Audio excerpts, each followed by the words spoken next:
నమస్కారం, నేను రామ్. న్యూస్ 9 టీవీకి స్వాగతం. ఇవాల్టి బులెటిన్స్.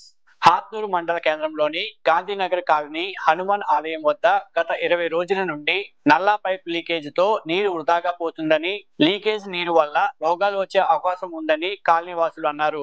గ్రామ పంచాయతీ వారికి చెప్పినా వారు పట్టించుకోవడం లేదని, ఇకనైనా గ్రామ పంచాయతీ అధికారులు స్పందించి లీకేజీ పైపును బాగు చేయాలని గ్రామస్తులు కోరుతున్నారు.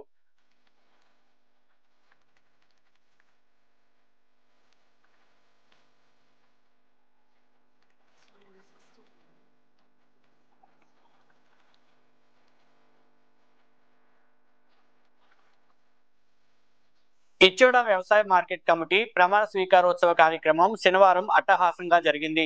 మండల కేంద్రంలోని ఓ ఫంక్షన్ హాల్లో మంత్రి సీతక్క, ఆదిలాబాద్ పార్లమెంటరీ ఇన్ఛార్జ్ ఆత్రం సుగుణక్క, బోధన్ అసెంబ్లీ నియోజకవర్గం ఇన్ఛార్జ్ ఆడే గజేందర్, పలువురు కాంగ్రెస్ పార్టీ ప్రజాప్రతినిధుల సమక్షంలో చైర్పర్సన్ కొమరం సత్యవతితో పాటు పలువురు డైరెక్టర్లు ప్రమాణ స్వీకారం చేశారు. గ్రామంలో పునాదిగా పనిచేసేటువంటి వాళ్ళు మీరు, మిమ్మల్ని అందరినీ గెలిపించుకోవాలన్నటువంటి తపన మాకున్నది. రేపు ఏ అభివృద్ధి జరగాలన్న ఊర్లలో సర్పంచ్, జెడ్పీటీసీలు, ఎంపీపీలు, ఎంపీటీసీలు ఇది చాలా కీలకం. కాబట్టి మీరందరూ కష్టపడాలని కోరుకుంటూ మరి మీ దగ్గర నుంచి సెలవు తీసుకుంటా ఉన్నాం. ఎక్కువ టైం లేదు, ఇంకా చాలా పరచకుండా మనం ఇస్తా ఉన్నాం. కానీ అవతల వాళ్ళు మేమే తెస్తున్నాం అన్నట్టుగా చెప్పుకుంటా ఉన్నారు. వాళ్ళు ఉన్నప్పుడు వాళ్ళేం తేలేదు. ఇప్పుడు మనం ఇక్కడ మనకు అవకాశం ఎమ్మెల్యేగా లేకున్నా ఈ ప్రాంతాలు వెనుకబడినటువంటి ప్రాంతాలు కాబట్టి అభివృద్ధి చేయాలి అనే ఉద్దేశంతో నిధుల కేటాయింపు చేస్తా ఉన్నాం. మీరందరూ కూడా సహకరించి రాబోయేటువంటి ఎన్నికలలో కూడా మీరు నిలబడే ఎన్నికలు, మీ ఎన్నికలు అందరికీ నామినేటెడ్ పోస్టులు రావు, అందరికీ నామినేటెడ్ పోస్టులు రావు. ఇవి కొన్ని మాత్రమే ఇవ్వగలుగుతాం.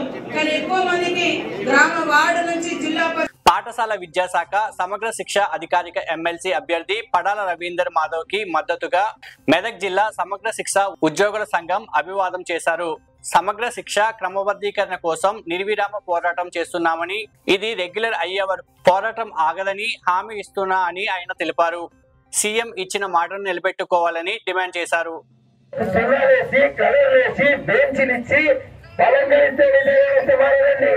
చదువు యొక్క ఉపాధ్యాయులు ఆత్మసాక్షిగా పనిచేయాలి, అంతఃకరణ శుద్ధిగా ఈ విద్యా వ్యవస్థకు పనిచేయాలి. అలాంటి వ్యక్తులు 20,000 మంది రోడ్ల మీద ఉన్నారు. కాబట్టి వీళ్ళ జీవితాలు మారితే విద్యా వ్యవస్థ మారుతాయని గమనించండి. నేను రాష్ట్ర సీఎం గారికి డిమాండ్ చేస్తా ఉన్నాను. 2010 ఏప్రిల్ 1వ తారీఖు నుంచి అమలవుతున్నటువంటి హక్కు చట్టం ఏది, ఈ రాష్ట్రంలో ఏది అమలవుతుందో విద్యాశాఖ మంత్రిగా చూపెట్టు.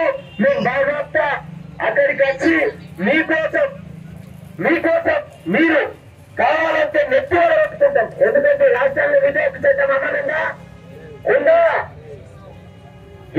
కాంగ్రెస్ ప్రభుత్వ వైఫల్యం వల్ల తెలంగాణ రాష్ట్రంలో ఉన్న గురుకులాల్లో ఫుడ్ పాయిజన్ తో చనిపోయిన విద్యార్థులను దృష్టిలో పెట్టుకుని బీఆర్ఎస్ గురుకుల బాట చేపట్టిన తర్వాత దిగొచ్చిన కాంగ్రెస్ ప్రభుత్వం నేటి నుంచి గురుకులాల్లో డైట్ ఛార్జీలను పెంచింది. ఈ సందర్భంగా ఈ రోజు నేరేడిగొండ లకంపూర్లో గల ప్రభుత్వ బాలికల ఉన్నత పాఠశాలలో న్యూస్ డైట్ మెనూ ప్రారంభోత్సవానికి జిల్లా ఇన్ఛార్జి మంత్రి సీతక్కతో కలిసి ప్రారంభించారు.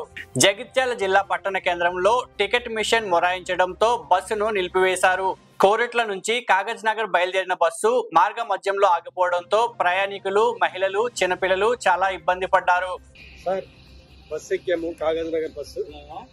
ఎంత ఘోరం అంటే మళ్ళీ ఈ ఫ్రీ బస్సు ఏమో లేడీస్ తోటి చాలా ఇబ్బంది అవుతుంది. ఇంకొక విషయం ఏంటంటే ఎంత తీసుకోవాలో అంతమంది తీసుకుంటే బాగుంటుంది. మధ్యలో ఆపేండ్రు, చాలా దూరం వెళ్లాల్సింది. లేడీస్ ఉన్నారు, చిన్నపిల్లలు ఉన్నారు, చాలా ఇబ్బందులు పాలవుతున్నాయి. కానీ ఇక్కడ ఆ డ్రైవర్ గానీ కండక్టర్ గానీ కేర్లెస్ గా సమాధానం చెప్తున్నారు. సార్ ఎందుకు కేర్లెస్ అని నాకు అర్థమైతలేదు. టికెట్ ఇష్యూ చేసిండు, కొన్ని టికెట్ ఇష్యూ చేయకుండా మేము ఏమనుకోకపోతుంటుంది. లేడీస్ కంటే ఫ్రీ అనుకోండి, ఇప్పుడు జెంట్స్ కూడా ఉన్నారు, ఇంట్లో చిన్న పిల్లలు ఉన్నారు, చాలా ఇబ్బంది పాలవుతున్నారు. సార్ ఇది ఎట్లా ఉన్నదంటే ఘోరం, అలా నెగ్లెక్ట్ అవ్వాలి సార్. ఇది పద్ధతి కాదు సార్. దయచేసి దీన్ని ప్రభుత్వం దృష్టికి తీసుకోవాల్సిందిగా కోరుతున్నాను. ఏమనుకుంటున్నారు మీరు? మాట్లాడుతున్నా నడవండి, మీరు నడవండి. నేనేం చెప్తా దానికి? నన్ను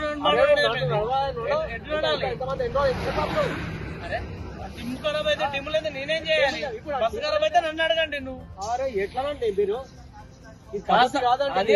ఇంతమంది ప్యాసింజర్లు ఇబ్బంది ఇబ్బంది పెట్టడం మాకేమన్నా అక్కడికి వెళ్ళాలి, ఎక్కడికి వెళ్ళిపోవాలి, ఎంత దూరం వెళ్ళిపోవాలి అన్ని చూసుకోవాలి. మొదలు ఆల్రెడీ ఒకటి ఎక్స్ట్రా పెట్టుకోవాలి. అది అట్లా ఇవ్వరు సార్. ఎందుకు ఇవ్వరు? ఏ డిపార్ట్మెంట్ వాళ్ళని అడుగుతారు? అడగ భయపడు. ఎందుకు భయపడతాం అమ్మా? ఎలాంటి టెన్షన్ లేదు, ఏమి కాదు. వస్తుంది మిషన్ అన్నప్పుడు ఖరాబ్ అవుతుంది, దానికి మనం ఏం చేయలేము.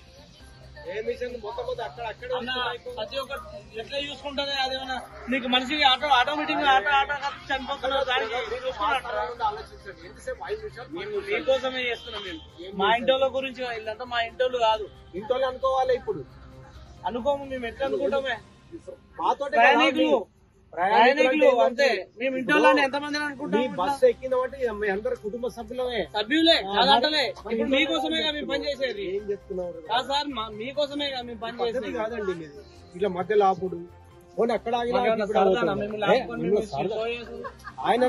ఎక్కువ మీకు సరదాన్ని కాదు. జగిత్యాల జిల్లా బీర్పూర్ మండల కేంద్రంలో దొంగలు బీభత్సం సృష్టించారు.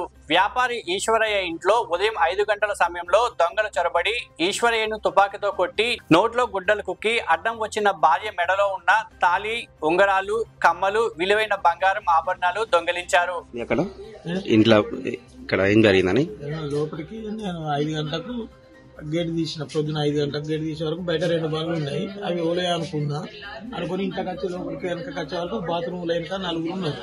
నన్ను లోపలికి పట్టుకొచ్చి నోట్లో బట్ట పెట్టి నన్ను చూడకుండా ఇట్లా పెట్టి కొట్టి పైసలు ఏడున్నాయంటే పైసలు లేవు అని చెప్తే పైసలు లేకుండా అని కొట్టిరు. కొడితే మీ ఇష్టం ఉన్నా చదువుకుంటున్నారని నేను చెప్పిన. అలా అంతా చదువుకున్నారు.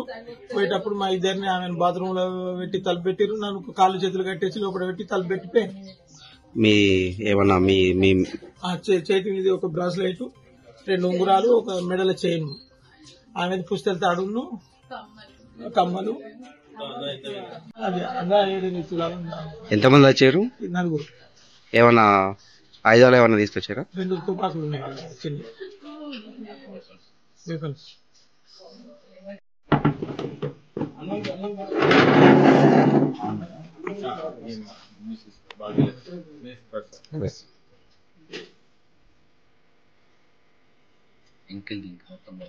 శ్రీ గురు దత్తాత్రేయ జయంతి సందర్భంగా శ్రీ పరమ పూజ మనోహర్ మహారాజ్ గారి ఆధ్వర్యంలో ఆదిలాబాద్ జిల్లా బాజాహాత్నూర్ మండలంలో శనివారం ఉదయం 5 గంటలకు స్వామివారికి అభిషేకం, మధ్యాహ్నం 12 గంటలకు పల్లకి ఊరేగింపు జరిగింది.